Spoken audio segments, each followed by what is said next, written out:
गुरुर्ब्रह्मा गुरुर्विष्णु गुरुर्देवो महेश्वरः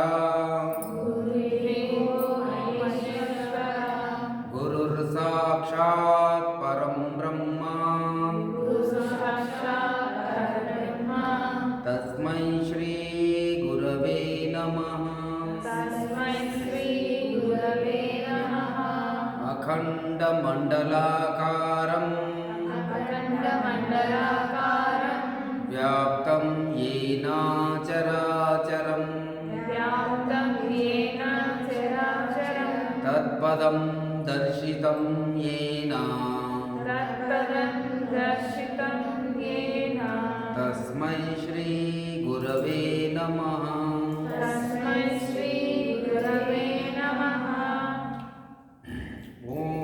वसुदेवसुतं देवं कंसचाणूरमर्दनं देवकी परमानन्दं कृष्णं वन्दे जगद्गुरुं। ओम श्री कृष्ण परब्रह्मणे नमः। ओम श्री कृष्ण परब्रह्मणे नमः। ओम श्री कृष्ण परब्रह्मणे नमः। ओम श्री कृष्ण परब्रह्मणे नमः। ओम श्री कृष्ण परब्रह्मणे नमः। ओम श्री कृष्ण परब्रह्मणे नमः।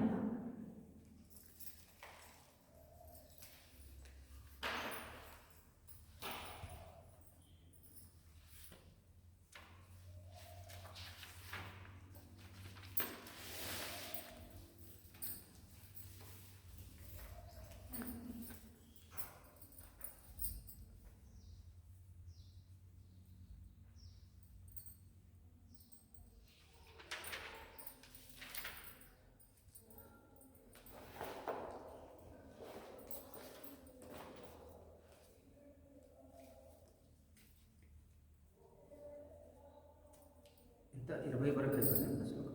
45 సార్, భగవద్గీత 2వ అధ్యాయం 45. 45 అయిపోయింది కదా. 45 ఇప్పుడు చెప్పాలి.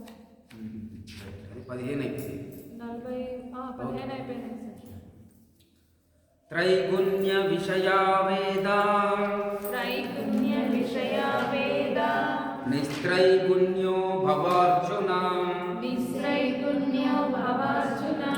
निर्द्वन्द्वो नित्यसत्त्वस्थो निर्योगक्षेम आत्मवान् त्रैगुण्य विषया वेदा निस्त्रैगुण्यो भवार्जुन निर्द्वन्द्वो नित्यसत्त्वस्थो निर्योगक्षेम आत्मवान्। అర్జున వేద అంటే పార్థ వేదాల కర్మకాండ సమూహాల త్రైగుణ్య విషయ కామన మూలకాలు సంసార కారణాలు. నీవు నిస్త్రైగుణ్య నిష్కాముడవు, నిర్ద్వంద్వ సుఖ దుఃఖాది ద్వంద్వరహితుడవు, నిత్య సత్యత్వ సదా సత్యగుణ ప్రకాశితుడవు, నిర్యోగక్షేమ ఆత్మవాన్ భవ, యోగక్షేమ రహితుడవు ఆత్మజ్ఞానుడవు అవుతావుగాక అని అంటే అర్జునుని గురించి శ్రీకృష్ణుడు చెప్తున్నాడు. ఏమని చెప్తున్నాడు అంటే, ఓ పార్థ, ఓ అర్జున, వేదాల కర్మకాండ సమూహాల అంటే వేదాలు ఏవైతే మనకు నిర్దేశించినయో కర్మకాండలు, ఆ కర్మకాండాల యొక్క సమూహాలు త్రైగుణ్య విషయ. త్రైగుణ్య విషయాలు అని అంటే సత్వ రజో తమో గుణాలని 3 గుణాలు ఉంటాయి. ఈ సత్వ రజో తమో గుణాల యొక్క మూలకాలు ఏవైతే ఉన్నాయో అవి సంసార కారణాలు. ఈ సంసారం నడుస్తున్నది కదా, ఈ సంసారం నడవడానికి కారణం ఏంటిదంటే 3 గుణాలే: సత్వము, రజో, తమో గుణాలు. ఈ 3 గుణాల వల్లనే మనం సంసారంలో చిక్కుపడుతున్నాం. ఆ 3 గుణాలు లేవనుకోండి, అప్పుడు మనం ఈ సంసారంలో భవబంధంలో చిక్కుపడమన్నట్లు. కాబట్టి ఆ త్రిగుణాలే సంసారం లోపల మనం చిక్కుపడడానికి కారణాలు. కాబట్టి నువ్వేం కావాలి? నిస్త్రైగుణ్య, నిష్కాముడవు కావాలి. నిష్కాముడవు అంటే ఈ 3 గుణాలను వదిలేయి. ఏ గుణాలవి? సత్వ, రజో, తమో గుణాలను వదిలేస్తే ఏమవుతుంది? నీకు ఈ సంసారం పట్ల, భవబంధాల పట్ల మోహం నశిస్తుంది అని అంటున్నాడు. నిర్ద్వంద్వ సుఖ దుఃఖాది. అప్పుడేమవుతావు నువ్వు? నిర్ద్వంద్వ. నిర్ద్వంద్వ అంటే సుఖము, దుఃఖము, ఈ రెండింటి పట్ల కూడా నీకు ఎటువంటి ఆవేశం కలగదు.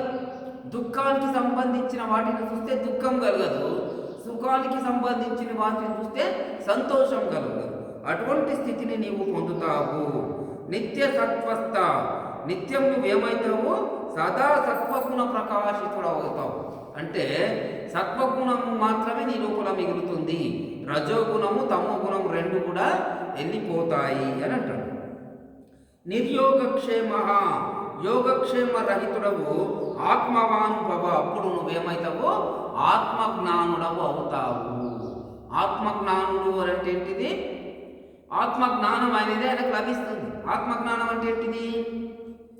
ఆత్మజ్ఞానం అంటే ఏంటిది చెప్పినా నేను ఇంతకుముందు. ఆత్మజ్ఞానం అని అంటే ఈ శరీరంలో, ఈ శరీరాన్ని ఏదైతే చైతన్యవంతంగా ఉంచుతున్నదో, ఈ శరీరం బ్రతికి ఉండడానికి కారణమైనది, మీరు తిన్న ఆహార పదార్థాలు జీర్ణం చేస్తున్నది, మీరు చూడడానికి కారణమైనటువంటిది, మీరు వినడానికి కారణమైతున్నది, మీరు మాట్లాడడానికి కారణమైతున్నది, మీరు పడుకోవడానికి కారణమైతున్నది ఏదైతే ఈ శరీరంలో ఉన్నదో, ఈ శరీరంలోకి ఏదైతే వెళ్ళిపోతే ఇవన్నీ మనం ఏం చేయలేము. చనిపోయిన దాని దగ్గర భగవద్గీత చెప్తే వింటాడా? లేచి చాలా బాగుంది సార్ అని చప్పట్లు కొడతాడా? లేదు. ఆయన మాట్లాడలేడు, వినలేడు, ఏం కాలేడు. అంటే ఆయనలో ఏదో ఉన్నది కాబట్టి ఆయన ఇవన్నీ వినగలిగినాడు ఇన్ని రోజులు. ఎప్పుడైతే అది వెళ్ళిపోయిందో ఇవన్నీ ఏమి చేయలేడు. లేచి కొద్దిగా తిను నాయన అంటే లేచి తింటాడా? తిన్నాడు. తిన్నది జీర్ణం అవుతుంది ఆయనకు, జీర్ణం కాదు. తిననేది ఇక జీర్ణం ఎక్కడైతుంది. కాబట్టి ఈ శరీరంలో ఏవైతే జీవక్రియలు జరుగుతున్నాయో, ఏవైతే ఈ శరీరంలో చైతన్యం ఉందో ఆ చైతన్యమే ఆత్మ. ఆ ఆత్మకు సంబంధించిన జ్ఞానమే ఆత్మజ్ఞానము. ఎప్పుడైతే నువ్వు త్రైగుణ్య రహిత అంటే రజోగుణము తర్వాత తామసిక గుణం ఈ రెండింటిని విడిస్తే, రజోగుణం అంటే కోరికలు అని అంటే రకరకాల కోరికలు ఉంటాయి మనకు. పక్కలోళ్ళు మంచి ఇల్లు కట్టిందంటే మనం మంచి ఇల్లు కట్టాలి.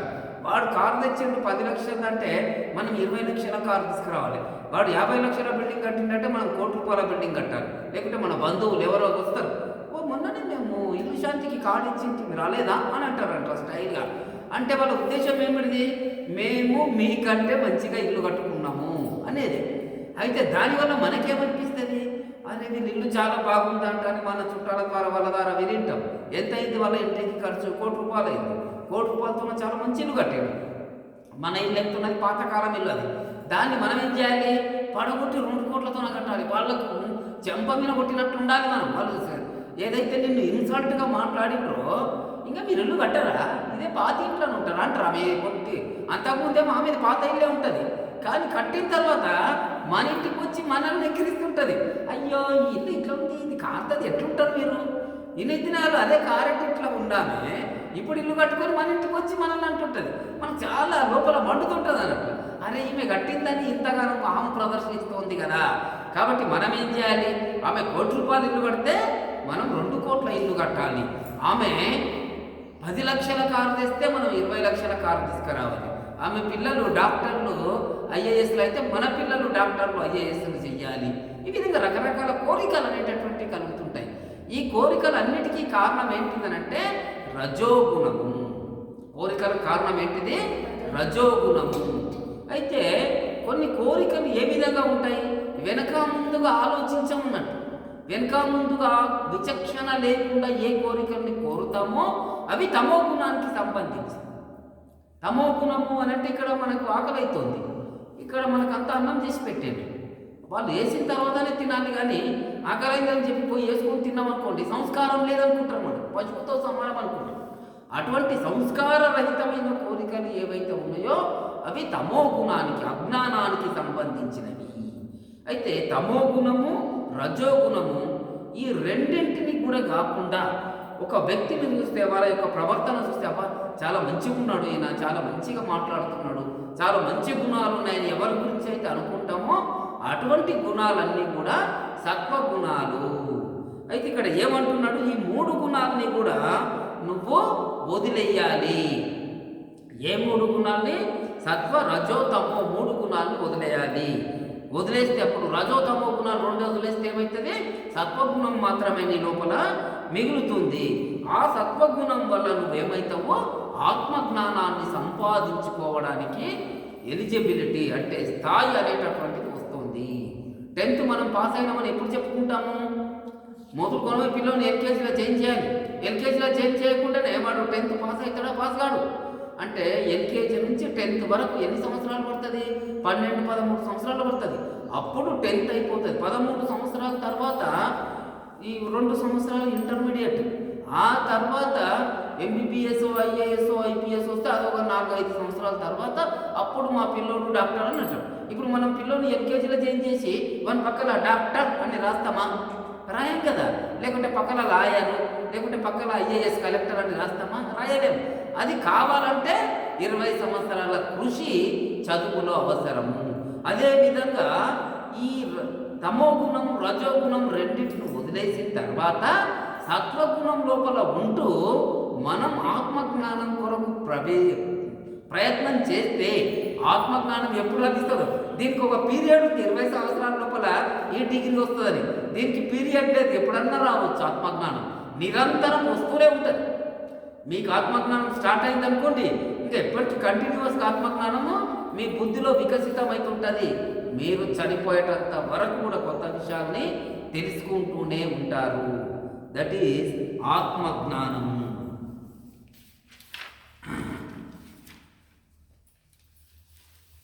నెక్స్ట్ 47వ శ్లోకం. కర్మణ్యేవాధికారస్తే మా ఫలేషు కదాచన మా కర్మ ఫల హేతుర్భూః మా తే సంగోస్త్వ కర్మణి కర్మణ్యేవాధికారస్తే మా ఫలేషు కదాచన మా కర్మ ఫల హేతుర్భూః మా తే సంగోస్త్వ కర్మణి.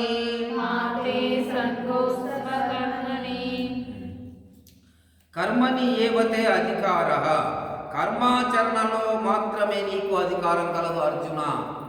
కర్మాచరణలో మాత్రమే అధికారం కలదు. కదాచన ఫలేషు అధికారః మా, ఎన్నడూ కూడా కర్మఫలాల కోరిక కలుగకుండా ఉండుగాక. కర్మఫల హేతు, కర్మఫలాల కారణం మాభూ కావద్దు. అకర్మని అంటే కర్మత్యాగంలో నీకు తే సంగమాస్తు, ఆసక్తి కలగకుండుగాక. ఇక్కడ కొద్దిగా కన్ఫ్యూజన్ ఉంది, చాలా క్లారిటీగా మీకు ఎక్స్ప్లెయిన్ చేస్తాం. కర్మని ఏవతే అధికారః, కర్మాచరణంలోనూ మాత్రమే అధికారం కలదు. కర్మాచరణం అంటే ఏమిటిది? పని చేయడంలో మాత్రమే నీకు అధికారం ఉన్నది. పని చేయాలి నువ్వు అంతే. కర్మాచరణం లోపల మాత్రమే అధికారం ఉన్నది. కదాచన ఫలేషు అధికారామ, ఎన్నడూ కర్మఫలాల కోరిక కలుగు అంటే పని చేసిన తర్వాత ఏమవుతుంది? మనకు దాని నుంచి ఫలితం వస్తుంది, లాభం వస్తుంది. ఆ లాభం గురించి మాత్రం నువ్వు ఆలోచించకుండా ఉండి కేవలం పని మాత్రమే చెయ్యి అని అంటాడు. కర్మఫల హేతు మాభూ అంటే కర్మఫలాల కారణం కావద్దు. అంటే నేను ఈ పని చేస్తే నాకు ఇంత వస్తుంది అన్న కారణం నువ్వు కాకూడదు. మనం ₹1 కోటి పెట్టి బిజినెస్ చేసినాం, 2 నెలల్లో ఏమైంది? మనకి 25 లక్షల లాభం వచ్చింది. ₹1,00,00,000 25 లక్షలు, 1,25,00,000 అయింది. మళ్ళీ వాటిని మళ్ళీ పెట్టుబడి పెట్టి మళ్ళీ మనం బిజినెస్ చేస్తాం, మళ్ళీ లాభం వస్తుంది. అంటే మనం లాభాన్ని లెక్కేసుకుంటూ పోతాం అన్నట్లు. ఈ విధంగా 1 ఇయర్కి మనకు కోటికి కోటి ₹2,00,00,000 అవుతాయి. ఇట్లా ఆలోచిస్తూ ఉంటాం. ఆ విధంగా లాభాన్ని ఆశించొద్దు అంటారు. ₹1,00,00,000 పెట్టినాం, బిజినెస్ చేసినాం. బిజినెస్ చేసిన తర్వాత ఏమొస్తుంది, ఎంత లాభం వస్తుందో తెలియదు. ఎంత నోచుకో, దాని గురించి వదిలేయి. నీవు బిజినెస్ మాత్రమే చేయి, లాభాన్ని ఆశించు. భార్యాభర్తలు ఉంటారు ఇద్దరు. భార్యాభర్తలో భర్త ఏం పని చేస్తాడు, ఏదో ఉద్యోగం చేస్తాడు. ఆయనకు నెలకు ₹1,00,000 జీతం వస్తుంటుంది. కానీ భార్యకు సరిగ్గా తెలియదు ఎంత జీతం వస్తుంది. కానీ ₹1,00,000 మా ఆయనకు వస్తుందని తెలుసు. కానీ టీఏలు డిఏలు అవి ఇవి అన్నీ కలిసి ఎంత వస్తుంది, కటింగ్స్ ఎంత ఉన్నాయి, ఎంత గ్రాస్గా టోటల్గా వస్తుంది తెలియదు. ఆమెకి ఏం తెలుసు, నెలకు కావలసిన సరుకులు తెచ్చిస్తున్నాడా లేదా, వంటకు కావాల్సిన సరుకులు బియ్యము అవన్నీ ఉన్నాయా లేదా, అది మాత్రమే చూసుకుంటుంది. ఆమె బయట వ్యవహారాలు చూసుకోదు. ఆయనకి ఎంత జీతం వస్తుంది, ఎంత పోతుందో అదంతా అనవసరం. ఏడ చిట్టి కడుతున్నాడు, ఏం చేస్తున్నాడు, పిల్లల ఫీజులు అవి ఇవి అన్నీ కరెక్ట్ చేస్తున్నాడా లేదా అంతే తెలుసా మీకు. మిగతా విషయాల్లో పాలు పంచుకోదు. ఆమె మొత్తం ఇల్లు పనులన్నీ చేస్తుంది. ఇల్లు ఊడ్చడం, వంట చేయడం అన్ని పనులు చేస్తుంది. ఆ పనులన్నిటికీ కూడా నేను వంట చేస్తే నాకు ₹25, ₹50, అంట్లు తోమినందుకు ₹100, ఇల్లు ఊడ్చినందుకు ఇంత, మొత్తం టోటల్ నెల ఒక్క రోజు శాలరీ నాకు ఎంత పడుతుంది, ₹500. టోటల్ 30 రోజులకు ఎంత అవుతుంది, ₹15,000. ఇది నా శాలరీ అని ఎప్పుడు క్యాల్కులేట్ చేసుకొని 15,000, 20,000, 30,000 అని క్యాల్కులేట్ చెయ్యదాము. అంటే ఫలితాన్ని ఆశించడం లేదు. ఎవరి కొరకు చేస్తున్నది పని అంతా, నా కొరకు, నా పిల్లల కొరకు చేస్తున్నది, నా భర్త కొరకు. అయితే నీ భర్త చేస్తున్నాడు, ఎవరి కొరకు చేస్తున్నాడు, బయట వాళ్ళ కొరకు చేస్తున్నాడు. బయట వాళ్ళ కొరకు చేస్తున్నాడు కాబట్టి ఆయన ఫలితాన్ని ఆయనకు వస్తున్నది. ఇక్కడ నీ పనికి వెలగట్టలేదు, నీ పనికి మనం వెలగట్టలేము. ఒక్కొక్కరు వాళ్ళ ఆస్తిని బట్టి డైలీ 500 వేసుకోవచ్చు, ₹1,000 వేసుకోవచ్చు, 2,000 వేసుకోవచ్చు. అయితే దాన్ని బట్టి మీ శాలరీ ఎక్కువ తక్కువ అయితే ఉంటుంది. కాకపోతే విషయం ఏమిటిది అంటే మీరు ఎప్పుడు ఆ విధంగా క్యాల్కులేట్ చేయరు. ఇదంతా ఎవరి కొరకు చేస్తున్నారు, నా ఫ్యామిలీ కొరకు చేస్తున్నా. ఈ నేను చేసే పనికి ఫలితం అంతా ఏం కావాలని కోరుకుంటారు మీరు, నా భర్త బాగుండాలి, మా పిల్లలు మంచిగా చదవాలి. మీ ఫలితం అంతా గదే ఉంటుంది. పిల్లలు మంచిగా చదవాలి, ఒక మంచి పొజిషన్కి రావాలి, మేము కూడా 10 మందిలో తల ఎత్తుకొని తిరిగేటట్లు ఉండాలి. ఇదే ఫలితం మీరు ఆశించి. అది మంచి ఫలితం, అదేం కాదు. అదంతా ఎవరు చూసుకుంటారు, నీ భర్త చూసుకుంటారు, నీకు సంబంధం లేదు. నువ్వేం చేయాలి, ఎంతసేపు ఇంట్లో తెచ్చిన వస్తువులతోన వాళ్ళకు మెయింటెనెన్స్ చెయ్యాలి. అయితే భర్త ఏ విధంగా అయితే అంతా చూసుకుంటాడో బయట వ్యవహారము, కృష్ణుడు కూడా నేను అంతా చూసుకుంటా, నువ్వేం చేయాలి, భార్య ఇంటి పనులు ఏ విధంగా చేస్తుందో అట్లా యుద్ధం చేయి. ఆడ ఎంత జీతం వస్తుంది, ఏమవుతుంది అదంతా నీకు అనవసరం, నీ పని నువ్వు యుద్ధం చేయి అని చెప్తున్నాడు. ఎవరికి చెప్తున్నాడు, అర్జునునికి చెప్తున్నాడు. అట్లని చెప్పి నువ్వు బయట ఇప్పుడు నాకు జీతం ఎంత వస్తుందో తెలియదు, ప్రతిరోజు ఇంట్లో పని చేస్తున్నా, మరి నేను ఫ్రీగా ఎట్లా చేయాలని అనుకోరాదు. నువ్వు పని చేయాల్సిందే. మళ్ళీ ఏం పైసలు వద్దు ఏమొద్దు అని అంటే ఈ భర్తకు పిల్లలకు నేనెందుకు చాకరీ చేయాలి అని అనుకోరాదు. ఎందుకంటే ఇది నీ ఫ్యామిలీ, నువ్వు పని చేయాల్సిందే. అట్లా నువ్వేం చేయాలి, కర్మ చెయ్యాలి. మళ్ళీ నేను ఫలితం వద్దంటున్నావు కదా, నేను పని చేస్తానేని అనకు, పని చేయాల్సిందే నువ్వు అని ఎవరికి చెప్తున్నాడు, అర్జునునికి చెప్తున్నాడు.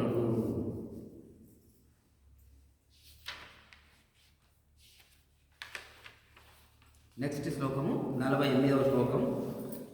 యోగస్థః కురు కర్మాణి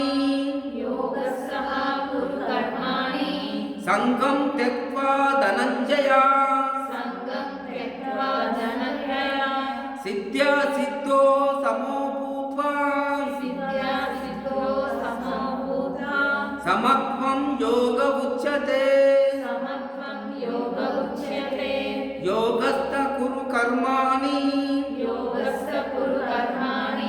సంగం త్యక్త్వా ధనంజయ సిద్ధ్యా సిద్ధో సమో భూత్వా సమత్వం యోగ ఉచ్యతే. ధనంజయ యోగస్థః, అర్జున యోగంలో స్థితమై సంగం త్యక్త్వా ఆసక్తిని వీడి సిద్ధ్యో సిద్ధ ప్రాప్తి అప్రాప్తుల సమభావం కలవాడై భూత్వా కర్మాని కురు, ఉండి కర్మలను ఆచరించు. సమత్వం యోగ ఉచ్యతే, సమభావం యోగము అని చెప్పబడుతుంది. యోగా చేస్తారని అంటారు కదా. యోగా అంటే ఏమిటిది? యోగా అంటే చాలామంది ఏమనుకుంటారు, ప్రాణాయామం చేయడం, లేకుంటే ఆసనాలు చేయడము, శరీరాన్ని ఇక్కడ ఉంచడం అక్కడ ఉంచడం, రకరకాల భంగిమల లోపల శరీరాన్ని ఉంచడం అని అనుకుంటారు. అది కొంతవరకు ఆరోగ్యానికి సహకరించింది అయినప్పటికీ కూడా యోగము అని అంటే ఏమిటిదనంటే సమభావము. సమభావం అని అంటే అన్నింటికీ కూడా దుఃఖం కలిగిన, సంతోషం కలిగిన, చలి ఎక్కువైనా ఉష్ణం ఎక్కువైనా, మనము చలి ఎక్కువైతే అబ్బాబాబు సరే అంటే చలి పనికి మళ్ళీ చలి అని తింటుంటాము. అక్కడ తిట్టకూడదు. అబ్బాబాబు ఎండ విపరీతం ఉడక కూసుకున్న ఫ్యాన్ ఏం ఎండ నాకు పనికి మళ్ళీ ఎండని ఎందుకు తిడతావు, చలిని ఎందుకు తిడుతున్నావు, తిట్టకూడదు. అవి రెండు కూడా పరమాత్మ స్వరూపాలి. ఆ రెండిటికి తట్టుకోగలిగే విధంగా నువ్వు తయారు కావాలి, కానీ వాటిని తిడితే తగ్గుతుందా? తగ్గదు. కాబట్టి ఆ విధమైనటువంటి సమభావమే యోగము అని చెప్పబడుతున్నది. అందుకే నువ్వేం చేయాలి అని అంటే యోగంలో సమస్థితమై ఉండు, ఆసక్తిని వీడి ప్రాప్తి అప్రాప్తుల సమభావం కలవాడమై ఉండు. ఓ అర్జున, నువ్వు యోగంలో ఉండు, సమభావాన్ని కలిగి ఉండు. యుద్ధంలో చనిపోతున్నారు వాళ్ళని చెప్పి బాధపడొద్దు. ఎవరైనా బ్రతుకుతున్నారని సంతోషపడొద్దు. సత్యటోడు వస్తాడు, బతికటోడు బతుకుతాడు. దాంతో మనకు సంబంధం లేదు. యుద్ధం చేయడం వరకు మాత్రమే మనకు సంబంధము. కాబట్టి చచ్చటోడిని చూసి అయ్యో వాడు వచ్చగలని ఏడుచుకుంటా కూర్చున్నట్టే ఇంకొకడు వచ్చి నీకు బాణం చేస్తాడు, నీకు చనిపోతాం. కాబట్టి చచ్చటోడు చదువుకుంటాడు, బ్రతికేటోడు బతుకుతాడు. మనం యుద్ధం చేస్తూనే వెళ్ళాలి. అది సమభావము. అంటే ఇక్కడ ఈ యుద్ధంలో నేను గెలుస్తానా గెలవనా, గెలవకుంటే ఎట్లా, నేను గెలవాలి అనే ఆసక్తిని విడిచిపెట్టు. గెలుస్తావా ఓడుతావా అది వేరే విషయం. నీవు అది పక్కకు పెట్టేసే. ఆసక్తిని వీడి ప్రాప్తి అప్రాప్తులపై సమభావం కలవాడై భూత్వా కర్మాని కురు, ఉండి ఈ యొక్క యుద్ధాన్ని చెయ్యి. దీన్నే మనం ఏమని అంటామనంటే సమభావం యోగం అని చెప్పబడుతున్నది. అంటే మనం ఆ విధంగా యుద్ధం చేస్తే మనకు ఫలితం ఎవరిస్తారు? ఇప్పుడు ఏం ఆశించకుండా యుద్ధం చేయమంటున్నాడు. మనకు ఫలితం ఏమొస్తుందో తెలియదు కదా మనకు. మనకేమో గెలవాలి ఖచ్చితంగానే మనకు ఉన్నది. ఆయననేమో దాని గురించి ఆలోచన చేయకు, నువ్వు యుద్ధం చేయ అంటున్నాడు. అప్పుడు ఏం చేయాలి మరి మనం? ఎట్లా చేయాలి యుద్ధం? ఆయన ఎట్లా చెప్తున్నాడు? ఆయన ఉన్నాడు అనే భావం రావాలి మనకు. అన్నింటికీ శ్రీకృష్ణుడు ఉన్నాడు, పక్కల భగవంతుడు. కాబట్టి భగవంతుడు ఉన్నప్పుడు ఆయన మీద భారం వేసి యుద్ధం చేయాలి. ఒకసారి ఏమైంది, ఒక ఆయన కారులో వెళ్తుంటే ఆ కారు పోతూ రోడ్డు పక్కల గుంతలలో వచ్చినాయి, బురద గుంతలు వచ్చినాయి.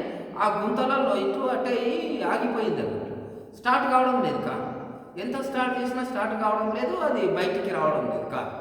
ఆ పక్కనే పొలాల్లో ఒక రైతు ఎద్దుల్ని మేపుకుంటూ ఉన్నాడు.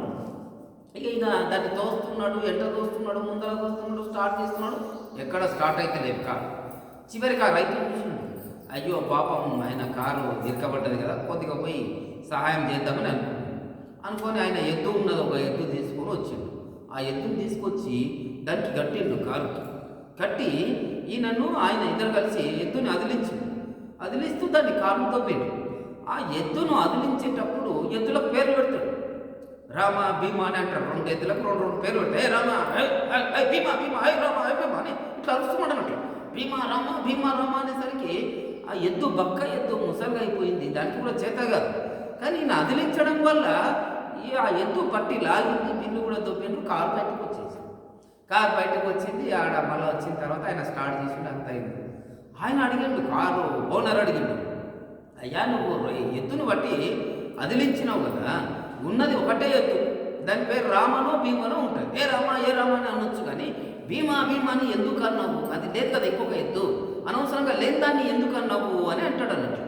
అని అంటే ఆయన ఏమంటాడు, నా ఎద్దు ఏదైతున్నదో ఇది గుడ్డిది, దీనికి పక్కన కనిపించదు. రామా భీమా అని అంటే అది ఏమనుకుంటుంది, నేను ఒక్కదాన్నే ఎక్కడం లేదు, అవతల ఇంకొక ఎద్దు కూడా ఎక్కుతున్నది, ఇద్దరం కలిసి ఎక్కుతున్నాం, ఎందుకు రాదని అది ట్రై చేస్తుందని చెప్పి అట్లా అన్నా. కాబట్టి అది ఏమనుకుంటున్నది, నేను ఒక్కరినే ఎక్కిందని అనుకోవడం లేదు, నా పక్కనున్న ఎద్దు కూడా ఎక్కింది అని అనుకుంటుంది. కాబట్టి దానికి ఆ ధైర్యం రావాలి. పక్కన ఇంకొక ఎత్తు ఉన్నదనేటటువంటి ధైర్యం దానికి రావాలి. కాబట్టి ఇంకో దాని పేరు లేకున్నా కూడా మనము వాడుకున్నాం. తద్వారా కాకు బయటకు వచ్చింది. ఇక్కడ కూడా అర్జునుడికి ఏం కావాలి? అర్జునుడు గుడ్డెత్తులాగా పక్కన శ్రీకృష్ణుడు ఇంకొక ఎత్తు ఉన్నాడని చెప్పి రామ భీమ అంటే అతను ఏం చేస్తాడు? యుద్ధం చేస్తాడు. కాబట్టి పక్కలో ఇంకొక వ్యక్తి ఉన్నాడు. మనకు కూడా కొన్ని చిన్న సమస్యలు వస్తాయి. ఏదో చిన్న సమస్య వచ్చేసరికి బాధపడతాం. ఎవరికి చెప్పాలి? సడన్గా ఎవరో మన ఫ్రెండ్ కలిసి అయ్యో చాలా రోజులు ఆయన గెలవక ఇట్లయింది, నాకు అట్లయింది అని మన బాధ అంతా చెప్పుకుంటాం. ఆ బాధ చెప్తే ఏం చేస్తుంది? ఏమీ చెయ్యదు, కానీ వింటది. విని అయ్యో పాపం అట్లా అయినా సరేలే, నీ అదృష్టం అట్లా ఉంది, ఏం చేస్తాం అది ఇదని ఓదార్చుతాం. ఓదార్చి అవసరమైతే నీకేమైనా హెల్ప్ అయితే నేను ఉంటా, నీకు ఎప్పుడు ఏం కావాలన్నా ఫోన్ చెయ్యి, నా నంబర్ తీసుకో అని ఒక్క మాట చెప్తే ఆ ఒక్క మాటతో మీ లోపల విపరీతమైన ధైర్యం వచ్చేస్తుంది. అందుకే ఎవరైనా కూడా బాధలో ఉన్నప్పుడు నేనున్నా అని ఒక్క మాట అంటే మనకి ఎంతో ధైర్యం అనిపిస్తుంది. కాబట్టి మీరు ఎవరికైనా కూడా మీ దోస్తులకు కానీ, మీ ఫ్రెండ్స్కి కానీ, మీ బంధుమిత్రులకు కానీ ఏమైనా కష్టం వచ్చినప్పుడు మీకు ఏ రకమైన హెల్ప్ చేయగలిగితే ఆ రకమైన హెల్ప్ చేయండి. చేస్తే వాళ్ళకు చాలా ధైర్యం అనిపిస్తుంది. అంటే ఇక్కడ హెల్ప్ అని అంటే ఫైనాన్షియల్ డబ్బులు ఇవ్వడమే కాదు అన్నట్టు, మనకు ఒక మాట సహాయం చెప్పినా పర్వాలేదు, వాళ్ళకి ఎంతో ధైర్యం అనిపిస్తుంది. అదే చెప్తున్నాడు ఇక్కడ. ఎందుకొరకు అంటే శ్రీకృష్ణుడు కూడా ఇండైరెక్ట్గా ఏం చెప్తున్నాడు? నేనున్నా, నువ్వు చెయ్యి యుద్ధం అనేది అక్కడ ఉద్దేశం.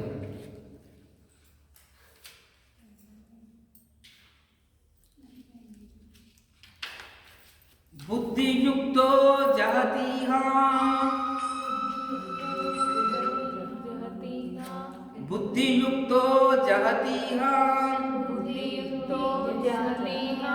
ఉభే సుకృత దుష్కృతే తస్మాద్యోగాయ యుజ్యస్వ యోగః కర్మసు కౌశలం బుద్ధియుక్తో జహతీహ ఉభే సుకృత దుష్కృతే తస్మాద్యోగాయ యుజ్యస్వ యోగః కర్మసు కౌశలం.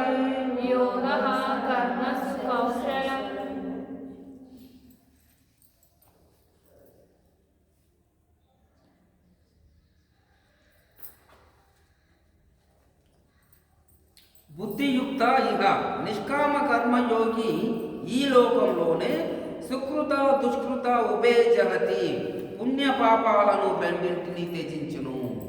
ఇక్కడ అర్జునుడిని ఏమంటున్నాడు? నిష్కామ కర్మయోగి గమ్మంటున్నాడు.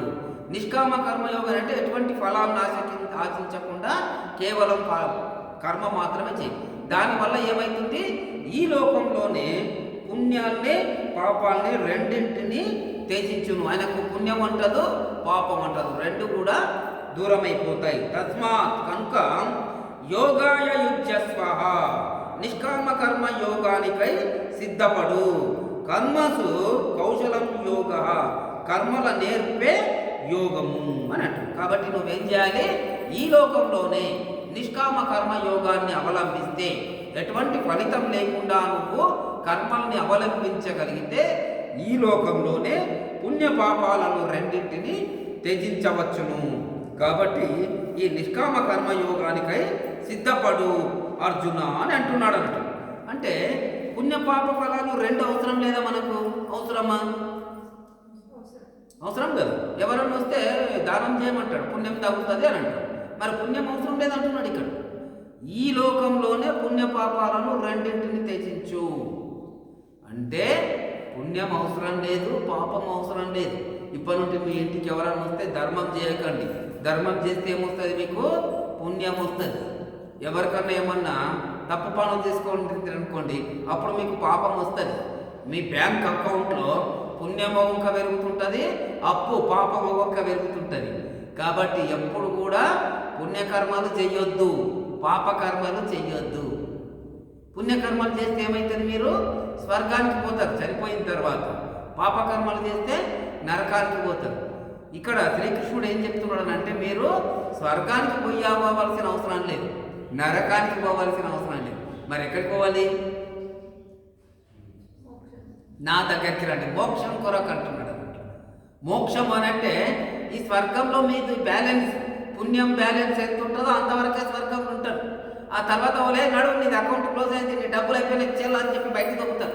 ఆ నుంచి నరకానికి పోవాలి, ఆడ పాపకర్మలను అనుభవించాలి. ఆడ ఎన్ని రోజులు నీ పాపకర్మల బ్యాలెన్స్ ఉంటుందో అన్ని రోజులు ఆడ అనుభవించడానికి మళ్ళా తన్ని బయటికి దొబ్బేస్తారు. ఎక్కడ దొక్కుతారు? బయటికి కాదు, పుణ్యం అయిపోయాది, స్వర్గం అయిపోయింది, నరకమైంది. తర్వాత ఎక్కడ దొక్కుతారు? మానవలోకి మళ్ళీ జన్మ ఎత్తాల్సిందే. నువ్వు మళ్ళీ నీ కర్మను బట్టి ఏదో ఒక జన్మ ఎత్తాల్సి వస్తుంది.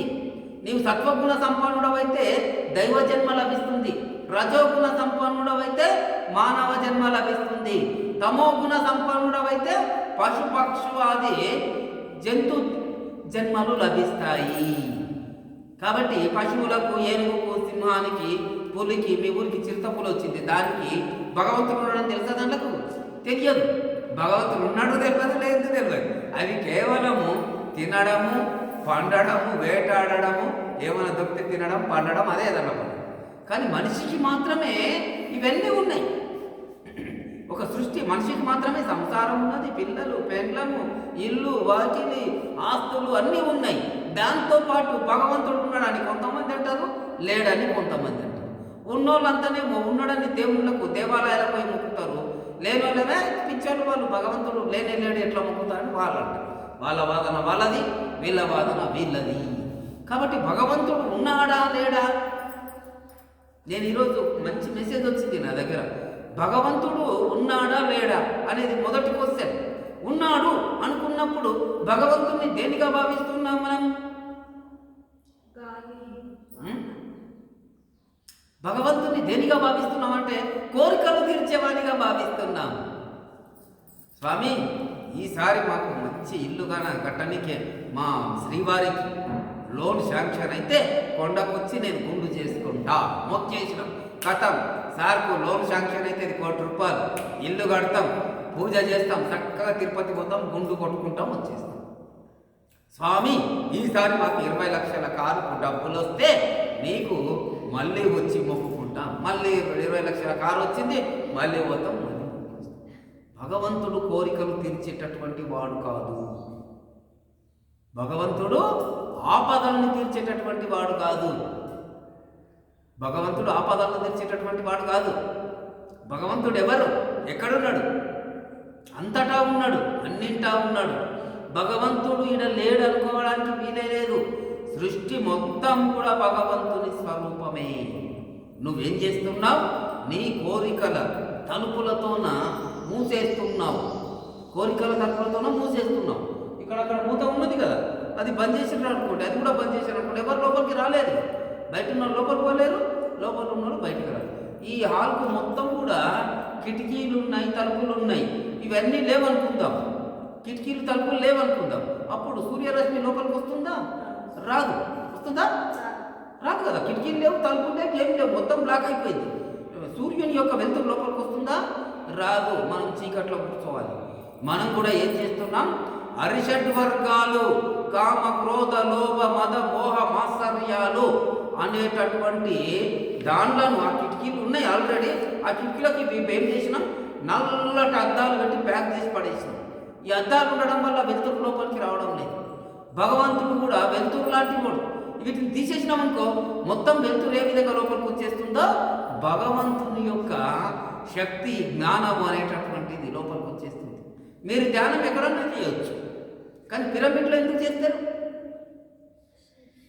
ధ్యానం ఇంట్లో కూడా చేయొచ్చు. ఈడ ఎందుకు చేస్తున్నారు? ఈడ శక్తి ఎక్కువ వస్తుంది అనేటటువంటి. కాబట్టి మన లోపల ఉండేటటువంటి ఈ కిటికీలన్నింటినీ ఓపెన్ చేసేసినామనుకో, వాటిని అంతా తొలగించామనుకో, అప్పుడు భగవంతుడు మన లోపలికి వస్తాడు. భగవంతుడు నిన్ను ఎందుకొరకు సృష్టించిండు? నీవు నాకు మొక్కి 20 లక్షల కారు కొనుక్కో అని సృష్టించలే.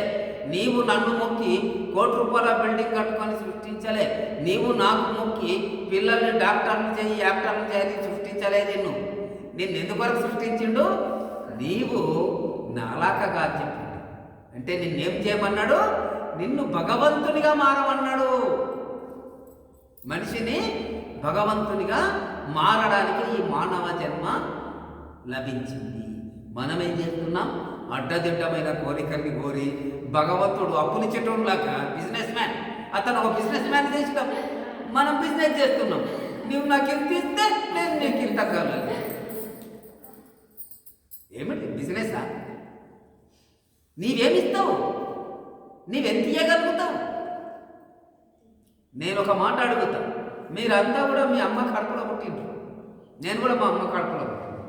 అయితే మా అమ్మ బీదని నేను మొదలే తెలిస్తే, అరే ఈమె కడుపులో ఎందుకు, బాగా పైసలు ఉన్న ఆమె కడుపులో పుట్టాలని మొదలే అనుకుంటుంటే కదా. మరి నా పుట్టుక మా అమ్మ కడుపులో పుట్టాలని నిర్ణయించింది ఎవరు? కదా. ఆ పుట్టుక పుట్టిన తర్వాత ఈ సృష్టి లోపల ప్రతిదీ మీరు నీళ్ళు కూడా అయిపోతూ లీటర్ నీళ్ళు 20 రూపాయలు పెట్టి బాటిల్ పెట్టి కొంటున్న తాగుతున్నారు. గాలి మీకు ఫ్రీ వస్తుంది. పుట్టినప్పటి నుంచి చనిపోయే దగ్గర గాలి వాడుకుంటున్నారు. గాలికి జిఎస్టీ ఎంత కడుతున్నారు? గాలికి ట్యాక్స్ ఎంత కడుతున్నారు? మీరు ఏది కొనుక్కున్నా కార్ పార్కింగ్ చేస్తే దానికి 20 రూపాయలు ఇవ్వాలండి. అటువంటిది ఫ్రీగా పుట్టినప్పటి నుండి చనిపోయేటంత వరకు గాలి తీసుకుంటున్నారు. ఎవరిచ్చింది గాలి నీకు? నీళ్ళు ఇప్పుడు ఏదో మనం ఇంతకుముందు నీళ్ళు కూడా ఫ్రీ. ఈ సృష్టిలో ఆహార పదార్థాలన్నీ ఫ్రీగానే దొరుకుతున్నాయి. కాకపోతే మనకు చేతగాక రైతులు పండించిన దాన్ని మనము కొనుక్కుంటున్నాం. మనమే వ్యవసాయం చేసుకున్నాం అనుకోండి, అన్ని ఫ్రీనే. మనం కొద్దిగా పొలం ఉంటే మరి ఇవన్నీ ఎవరిచ్చిండ్రు? భగవంతుడు కదా. ఇన్నిచ్చిన భగవంతుణ్ణి మళ్ళీ నువ్వు అది ఇయ్యలేదు, ఇది ఇయ్యలేదు, నాకు అది ఇది, నేను అది ఇస్తా ఇది ఇస్తా అని చెప్పి కోరడము, భగవంతుడు కోరికలు తీర్చేటటువంటి వాడు కాదు. భగవంతుడు సృష్టి మొత్తం కూడా ఉన్నాడు, సర్వవ్యాపకత్వంగా ఉన్నాడు. భగవంతుడు నీలో ఉన్నాడు, నాలో ఉన్నాడు, లోపల ఉన్నాడు, బయట ఉన్నాడు. ఒక చేప నీటిలో ఎదుగుతుంటుంది, కానీ అది నీటిలో ఎదుగుతున్న విషయం దానికి తెలియదు. నీటిలోనే పుడుతుంది తల్లి నుంచి, నీటిలోనే పెరుగుతుంది, నీటిలోనే తింటుంది, నీటిలోనే 1, 2, 2 చేస్తుంది, అందులోనే చనిపోతుంది. మనం కూడా ఈ సృష్టి మొత్తం కూడా భగవత్ స్వరూపమే. ఈ భగవంతుని స్వరూపంలోనే పుడుతున్నాం, భగవంతున్నే శ్వాసిస్తున్నాం, భగవంతున్నే నిశ్వాసిస్తున్నాం, భగవంతున్నే తింటున్నాం, భగవంతున్నే బయటికి వదులుతున్నాం. మన లోపల ఉన్నది కూడా భగవతత్వమే. ఈ భగవతత్వం మనకి ఎందుకు అర్థం కావడం లేదనంటే, మన లోపల 3 గుణాలు ఉన్నాయి, సత్వ రజో తమో గుణాలు.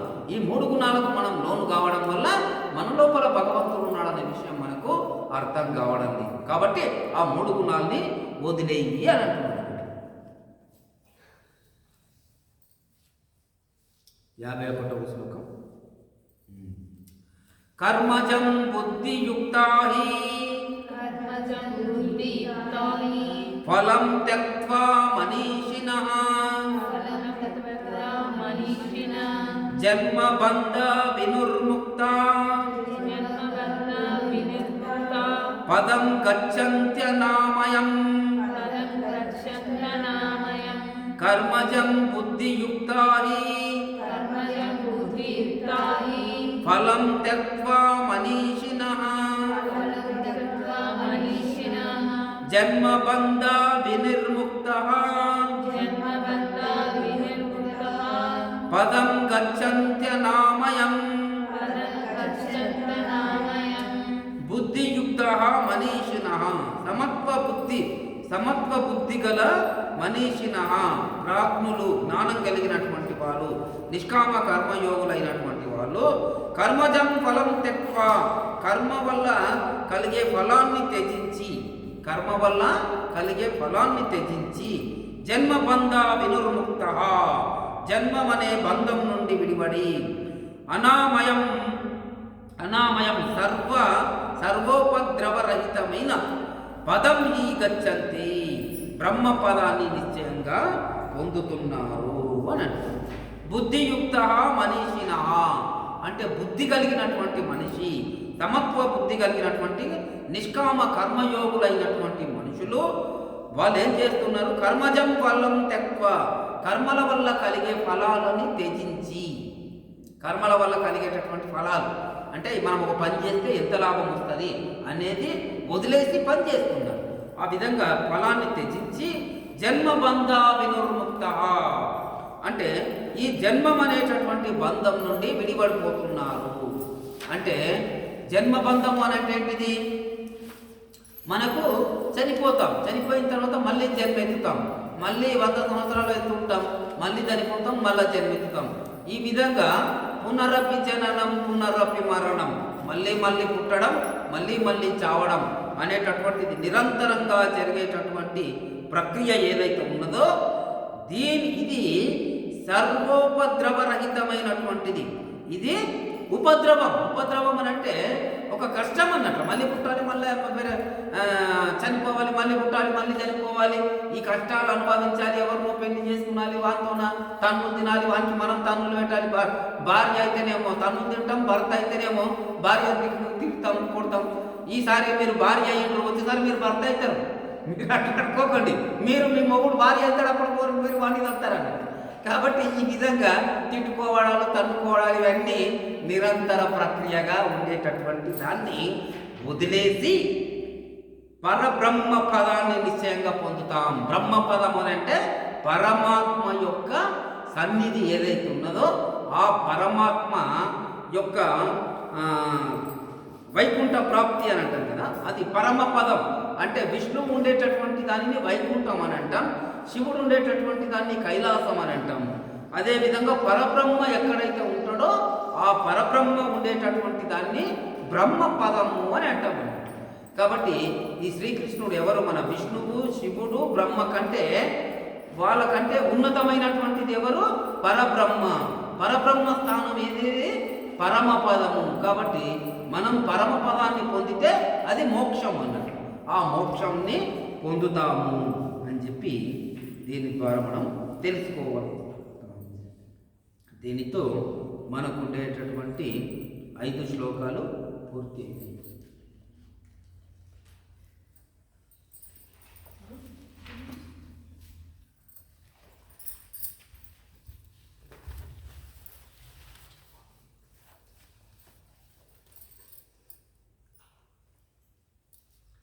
భగవద్గీత 2వ అధ్యాయం 45వ శ్లోకం. త్రైగుణ్య విషవేద నిస్త్రైగుణ్యో భవార్జున నిర్ద్వంద్వ నిత్య సత్యస్తోత్రం నిర్యోగక్షేమ ఆత్మావాన్. మరి ఒకసారి శ్లోకం.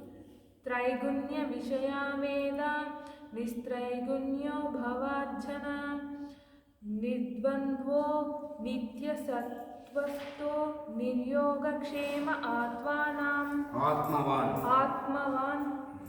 తాత్పర్యం: ఓ అర్జున, వేదాలు త్రైగుణ్య విషయాలను గురించి చెబుతున్నాయి. నువ్వు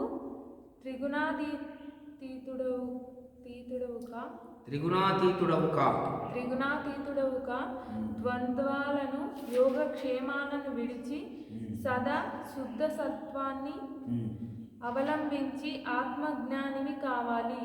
ఆత్మతత్వంలోనే స్థిరపడు.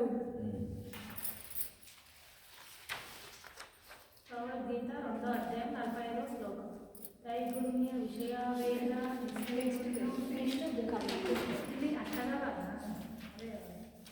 భగవద్గీత 2వ అధ్యాయం 45వ శ్లోకం. కర్మణ్యేవాధికారాస్తే మా ఫలేషు కదాచన మా కర్మ ఫలహేతుర్భూ మా తే సంగోస్త కర్మణి. మరొకసారి. కర్మణ్యేవాధికారాస్తే మా ఫలేషు కదాచన మా కర్మ ఫలహేతుర్భూ మా తే సంగోస్త కర్మణి. హేతుర్భూ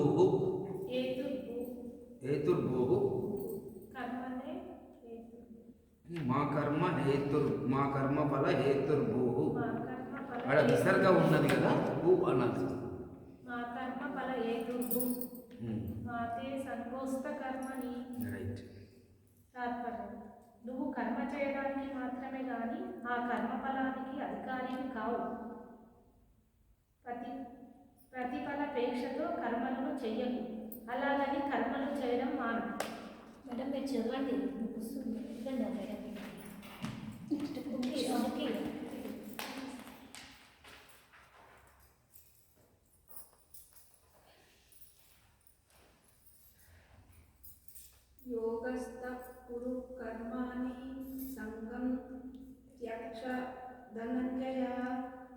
सिद्ध्योः समो भूत्वा समत्वं योग उच्यते मरोकसारि योगस्थः कुरु कर्माणि संगं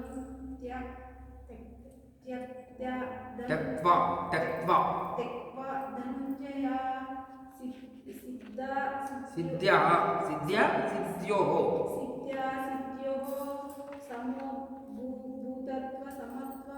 समो भूत्वा అంత క్యాపెట్ సమో భూత్వా సమత్వం యోగ ఉచ్యతే. తాత్పర్యం: ఓ ధనాన్ని జయించిన వాడ, ఆసక్తిని వదులు. యోగ స్థితిలో ఉంటూ కార్యసిద్ధి అయినా కాకపోయినా సమభావం కలిగి కర్తవ్య కర్మాలను ఆచరించు. సమత్వాన్ని యోగం అని అంటారు.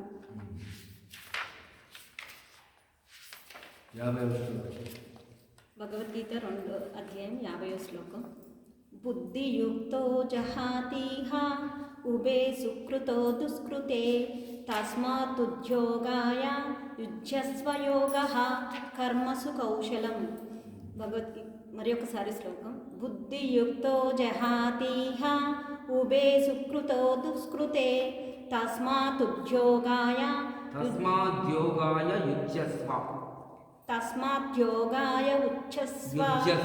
ఉచ్ఛస్వ యోగః కర్మసు కౌశలం. తాత్పర్యం: సమబుద్ధి కలవాడు తన పాపపుణ్యాలను ఈ జన్మలోనే నశింప చేసుకుంటాడు. కాబట్టి నువ్వు కూడా అలాంటి యోగాన్ని అనుసరించి కర్తవ్య కర్మలను ఆచరించు. యోగమే కర్మలలోని కౌశలం. Thank you sir.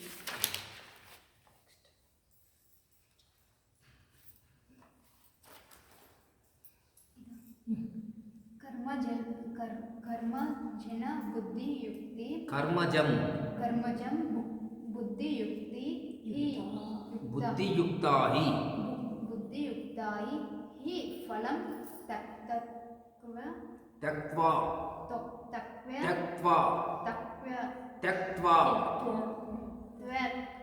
త్యక్త్వా మనీషిణః జన్మబంధం వినుర్ముక్తః పదం గచ్చంత్య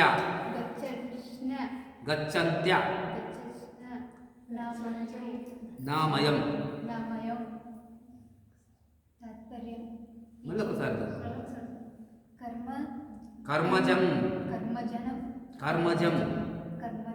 కర్మజం బుద్ధియుక్తాహి ఫలం తక్వ మనీషిణ జన్మ బంధ వినుర్ముక్తః పదం గచ్చంత్య నామయం.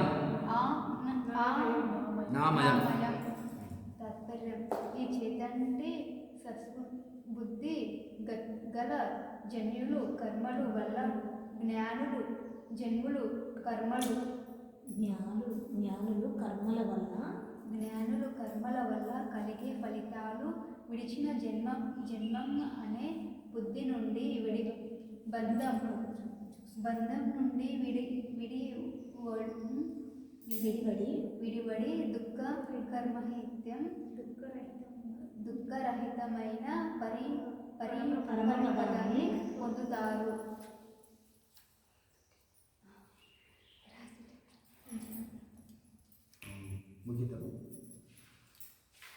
ఓం అసతో మా సద్గమయ